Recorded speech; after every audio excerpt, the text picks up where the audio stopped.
19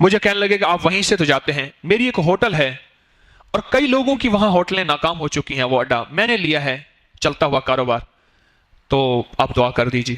میں وہاں گیا تو میں نے کہا ایک بندہ، اس جتنے ویٹر بیرے ہیں ایک بندہ ان میں سے مجھے دے دے، جو میں کہوں گا وہ کرے گا، تو اس کو پھر اور کام نہیں لگائے گا۔ اس نے کہا دے دیا۔ مالک، وہ بیرا اور میں نے کہا دیکھ تیرے ذمے ہیں نیچے سے چاول چننا، کھانا چننا، غذا چننا ٹیبل سے، اور جو غذا کھانا بچا ہوا ہے، بچا ہوا سالن علیحدہ کرنا، ہڈیاں علیحدہ کرنا، چاول علیحدہ کرنا، روٹی کے ٹکڑے علیحدہ کرنا، اور اس کو محفوظ رکھنا، اس کو برتن دے دیں، کوئی ڈبے دے دیں، کوئی چیزیں دے دیں، اور پھر ان کو ہڈیاں سنبھال کے ایسی صاف جگہ ڈالنا جہاں بلیاں کتے کھا جائیں، کیونکہ اس کو تو پتہ نہیں تھا کہ جنات کی غذا ہے نا۔ اب میں اس کو پہلے حدیث بتاؤں، تفسیر بتاؤں، اس کو پہلے بیچارے کو سمجھاؤں، میں ان کو آسان سا ایک انداز عرض کر دیا میں نے کہ ہڈیوں کو ایسی جگہ ڈال جہاں بلیاں کتے کھائیں، گندی جگہ نہ ہو، ناپاک جگہ نہ ہو، اور روٹی کے ٹکڑے اکٹھے رکھ، چاول علیحدہ رکھ، کھانا علیحدہ رکھ، سالن علیحدہ رکھ، بچا ہوا سلاد علیحدہ رکھ، چٹنی، جو چیزیں ہیں ان کو صاف ستھرا کر اور پیک کر کے غریبوں کو پہنچانا، اور آپ کی گاڑی ہوگی، مالک کو کہا، اور یہ ساتھ بیٹھے گا، غریبوں کو شام کو پہنچائیں گے، یہ اگر قبول ہے تو میں دعا کر دیتا ہوں۔ اس نے کہا جی آپ جو کہیں گے۔ میں کہا دیکھ لینا 4 دن کے بعد کہانی ادھر تیری ختم ہوگی، تو ڈنڈی مارے گا، ڈنڈا لگے گا، اور یہ گیا اور وہ گیا۔ مجھے کچھ عرصے کے بعد ملا، میں نے کہا کبھی ہوٹل نے بلایا نہیں ہمیں کھانا کھلانے کے لیے، اس دن میں نے کچھ نہیں کھایا پیا، میں نے کہا میں دعا کے لیے آیا ہوں۔ میں نے کہا کبھی کھانے پلانے کے بلایا نہیں، کہہ رہے جی آپ 1,00,000 دفعہ ہو، 100 دفعہ ہو، 70,000 دفعہ ہو۔ میں نے کہا ایک دفعہ بلایا نہیں، 1,00,000 دفعہ کہتا ہے۔ میں نے کہا ہوٹل کا کیا حال ہے؟ تو مجھے کہنے لگا جی بہت اچھا انداز ہے، اور ہاں میں نے اسے ایک کہا تھا، میں نے کہا ہوٹل کا جذبہ پہلے دل سے نکال کہ یہ ہوٹل ہے، جیب لوگوں کی جیب، تو کھلانے کا جذبہ کر۔ میری ہوٹل پہ بھوکے لوگ، جن کو بھوک لگی، بھوکے سے مراد کسی اور انداز کے بھوکے نہیں، جن کو بھوک لگی، اور پردیسی آئیں گے، اور میں ان کو کھانا کھلاؤں گا اور اللہ کے لیے کھلاؤں گا، اس کی جو مزدوری ہے میں لوں گا۔ ہوٹل کے جذبے سے نکل، پھر تجھے رب برکتوں کے دروازے تیرے لیے کھول کے دے گا۔ ہوٹل کے جذبے سے نکل۔ مجھے ایک صاحب ہیں بار بار کہہ رہے ہیں جی ہمارے تکہ ہے فلاں چیز میں آئیں۔ ایک دفعہ گیا تھا، اس کے بعد میں نے کہا نو یہاں نہیں جانا، یا تو رزق ضائع ہوتا ہے سارا کا سارا۔ وہ بھی قدرتی چلتے ہوئے رہا، اسپیشل نہیں گیا، راہ چلتے ہوئے کسی کے ہاں جانا تھا، میں کہا نہ پھر نہیں جانا، لکیر لگا کے آ گیا۔ رزق ضائع۔ مجھے کہنے لگے جی میرے تو رب نے برکتوں کے دروازے کھول دیے ہیں، آپ نے مجھے کیا غور بتایا؟ مجھے کہنے لگا بار بار کہے، جیسے وہ بار بار مجھے کہنا چاچو، تو وہ مجھے بار بار کہے جی آپ کی دعاؤں سے ہیں۔ میں نے کہا دیکھ میری دعا ہے، اللہ دعائیں قبول کرتا ہے، پر 2 چیزیں جو میں نے بتائی تھی، سب سے پہلے نیت کو ٹھیک کرایا تھا۔ ساری کائنات کے اصل جذبوں کا تعلق نیتوں سے ہے۔ ہوٹل کی نظر جیب پہ ہوتی ہے، اماں کی نظر کس پہ ہوتی ہے؟ بیوی بھی کھانا کھلاتی ہے، بہت ایسی بیویاں ہیں جن کی نظر شوہر کے جسم پہ، دل پہ ہوتی ہے، اس کا پیٹ بھر جائے۔ ایسی بیویاں ہیں جو وقت سے پہلے بوڑھا بھی نہیں کرتی، ایسی بیویاں ہیں۔ ماں کی نظر اور نیک صالح بیوی کی نظر جیب پہ نہیں ہوتی، اور ہوٹل والے کی نظر کس پہ ہوتی ہے؟ سارے نہیں، کچھ ایسے ہوں گے، یقیناً ہوں گے، لیکن ہوٹل بنائی اس لیے جاتی ہے، اور رب نے میری ہوٹل میں برکتوں کے دروازے کھول دیے ہیں۔ رزق کی قدردانی نیتوں اور جذبوں کو بدلنے سے، نیت کے بدلنے سے، کہ جتنے آ رہے میں ان کی مہمانی کروں گا اور میں ان کا پیٹ بھروں گا، اور اللہ پاک اس پیٹ بھرنے پہ اللہ میرا گھر بھر دے گا، میرا غلہ بھر دے گا، میری کیش بھر دے گا، اور میری ضرورتوں کو پورا کر دے گا۔ میں یہ بھروں گا۔ اگر ہوٹل اس جذبے سے ہو، اور یہ جذبہ سنبھالنا، یہ جذبہ بنانا مشکل، پھر اس کو سنبھالنا مشکل، پر اس کو اگر کوئی لے کے چل پڑے اور سنبھال لے، اس کے لیے رب برکتوں کے دروازے کھول دیتا ہے۔ کیوں؟ اللہ کی مخلوق کو کھلانا اللہ کو بڑا پسند ہے، کیونکہ یہ خود اسی کا شیوا ہے، یہ اسی کا شعبہ ہے، یہ میرے رب کا ڈپارٹمنٹ ہے کھلانا، یہ میرے رب کا ڈپارٹمنٹ ہے، اور اللہ کو کھلانا بہت پسند ہے، اور اللہ کے ہاں اس کی بڑی قیمت ہے، اور اللہ کے ہاں اس کا بڑا کمال ہے۔ میرے والد صاحب رحمۃ اللہ علیہ کے ایک استاد تھے، مولانا عبدالعزیز صاحب، استاد عبدالعزیز صاحب۔ تو میں چھوٹا سا تھا، مجھے یاد ہے وہ بیٹھ کے نا میرے کان مروڑتے تھے ایسے آہستہ آہستہ، اور کچھ باتیں کرتے، کان مروڑتے ہوئے باتیں کرتے تھے۔ میں ہوں گا کوئی 10-12 سال، 8-10 سال کا غالباً۔ ان کی ایک بات یاد آئی مجھے آج بڑے عرصے کے بعد، شاید میں پہلی دفعہ عرض کر رہا ہوں، اللہ کا بے شک معاف کرے۔ جنت البقیع میں مدفون ہیں۔ 1971-74 میں ان کا وصال ہو گیا۔ ایک بستی کے رہنے والے تھے۔ والد کہتے تھے بکریاں چرا، جانوروں کا گھاس کاٹ،